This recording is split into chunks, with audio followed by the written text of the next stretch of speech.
I'm Maria, 29 years old.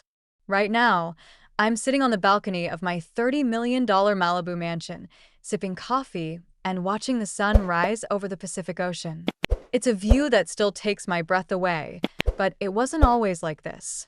3 years ago, I was standing on the porch of my childhood home with a single suitcase and $200 in my pocket, having just been told by my father to get out and never come back. I grew up in a small town in Texas. My family lived in an old farmhouse on the outskirts of town. My father, Robert, was a proud but strict man. He worked as a rancher, spending long hours under the hot sun. He always had high expectations for his children, especially me. In his eyes, there was only one way to succeed, and that was to follow in his footsteps or take on a traditional, stable career. My mother, Emily, was the complete opposite. She was gentle and kind-hearted. She used to be a schoolteacher, but when I was born, my father convinced her to stay at home. "A woman's place is in the home," he'd say. Over the years, I watched as her spirit slowly dimmed under my father's control. She loved us deeply, but she was trapped in a cycle of submission. Whenever my father would get angry, she'd try to smooth things over, but it never really worked. I have an older brother, Jake. He was my father's favorite. He was good at sports, got decent grades, and he always did what my father told him to do. He went to college, got a degree in business, and now works at a local bank. My father was always so proud of him, while I could never seem to do anything right in his eyes. I discovered my love for technology when I was 13. My grandmother, Clara, gave me an old laptop for my birthday. She was the only one in the family who really believed in me. My father was furious. He thought it was a waste of time and that I should be focusing on more important things like helping out on the ranch. But Grandma Clara stood up to him. "Let the girl follow her dreams, Robert," she said. "She has a bright future ahead of her." That laptop became my escape. While other kids my age were out riding horses or hanging out at the local diner, I was teaching myself to code. I started with the basics, building simple websites about my favorite books and movies. Then I moved on to more complex programming languages and eventually started developing apps. School was a breeze for me. I maintained a 4.0 GPA without much effort, but that only seemed to make my father angrier. He believed that natural talent without hard work was useless. He couldn't see all the hours I spent hunched over my laptop, learning skills that would one day change my life. My 17th birthday was a turning point. I'd just finished developing my first real app, a tool that helped farmers manage their livestock more efficiently. I was so excited to show it to my family. At dinner, I pulled out my laptop and demonstrated it. My mother was impressed, but Jake just shrugged it off. My father barely looked up from his plate. "Is this what you've been wasting your time on?" he said. "It's just a silly little app. It'll never amount to anything." That night, as I lay in bed, crying, I made a promise to myself. I would prove him wrong. I would build something so successful that he couldn't ignore it.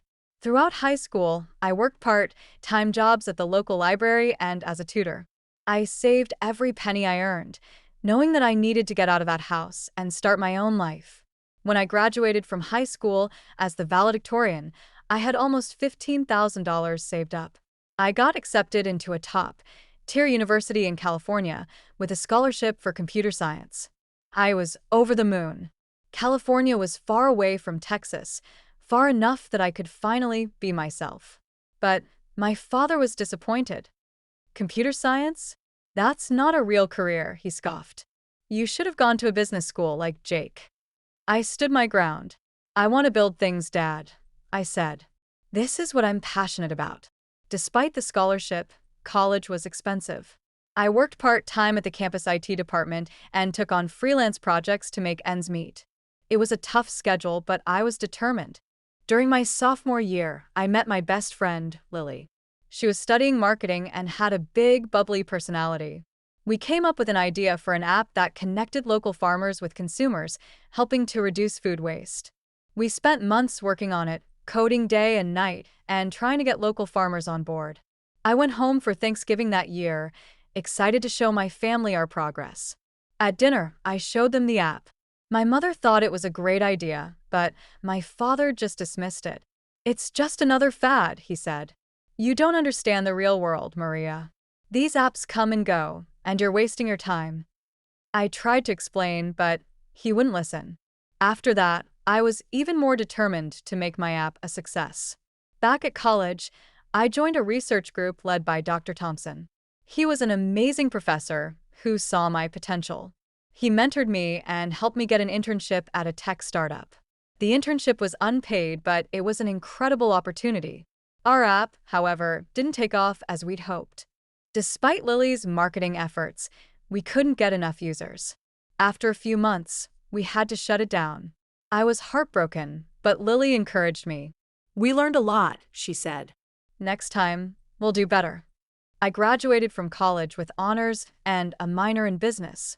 I had offers from several tech companies, but just after graduation, a recession hit. 2 of the offers were rescinded, and the third one had a very low salary. With my savings running out and student loans looming, I had no choice but to move back home. Moving back into my childhood bedroom felt like a failure. My father implemented strict house rules right away. Curfew, chores, and mandatory family dinners. He treated me like a child again, even though I had a college degree. Over the next few months, the tension at home grew. My father would constantly criticize my career choices. One day, I told him that I was working on a new security app for small businesses. I had meetings with potential investors lined up. He just shook his head. It's too risky, he said. You should focus on getting a real job. The final straw came on a hot summer night. I'd been at the office late, trying to fix a bug in my app. I texted my mother to let her know I'd missed dinner. When I got home, my father was sitting in the living room, waiting for me. Your mother waited for you, he said angrily. You're so irresponsible. I tried to explain, but he wouldn't listen. He started yelling at me, saying that I was wasting my life, that I'd never amount to anything. I finally snapped. I'm not a failure, Dad, I said. I'm building something that matters. You've never believed in me, but I don't need your approval anymore. He was furious. If you're so confident, then get out, he shouted. Don't come back. I packed my suitcase in silence.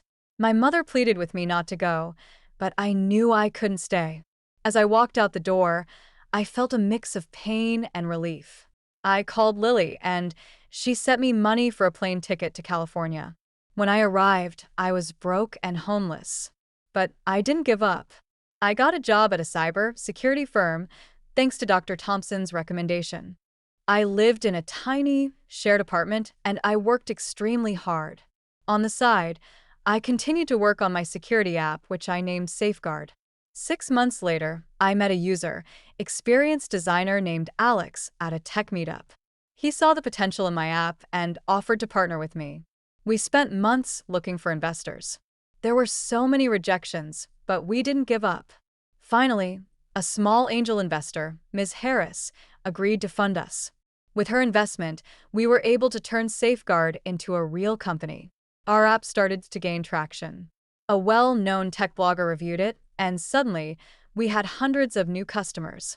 Other security companies started to take notice. We received several acquisition offers, but we held out for the right one. 3 years after being kicked out of my father's house, Privacy Shield, one of the biggest names in the industry, offered to acquire Safeguard for $75 million. After all the deductions, I walked away with over $32 million. I bought this mansion in Malibu. It's more than I ever dreamed of, but it represents my success. It's a symbol that I made it on my own terms. Recently, I received an email from my father. It simply said, "Congratulations, Maria. Your mother showed me the article about your company's acquisition. Impressive accomplishment. Would like to reconnect when you're next in Texas." I didn't know how to respond at first. Part of me wanted to ignore it, but another part, the part that still craved his approval, wanted to reach out. I decided to talk to my therapist about it. She helped me realize that I needed to be clear about what I wanted from this reconnection. I finally replied to my father, saying that I'd be in Texas for a conference and that we could meet for dinner. When I saw my parents again after 3 years, it was strange. My father looked older, and my mother seemed more frail. At dinner, we talked about safe topics at first. Then, my father brought up my company's acquisition. I always knew you had it in you, he said, trying to take credit. I couldn't let that pass. I succeeded despite you, Dad, I said calmly. You never believed in me, but I proved you wrong. He tried to defend himself, saying that he was just being tough on me to prepare me for the real world. I told him about how hard it was for me after he kicked me out, but also how it made me stronger. He finally admitted that he might have been wrong. It wasn't a complete reconciliation, but it was a start. Since then, my relationship with my family has been slowly improving. My mother visits me often, and she started painting again. Jake and I have also grown closer. My professional life has continued to evolve. I've started a new project focused on providing affordable cyber security training to schools in underserved areas. And I've met someone special, David, who loves me for who I am, not for my money. Looking back, I realize that the pain of my past has made me who I am today. The rejection from my father pushed me to find my own path and build a life that I'm truly proud of. The view from this balcony is a reminder of how far I've come, and I'm grateful for every step of the journey.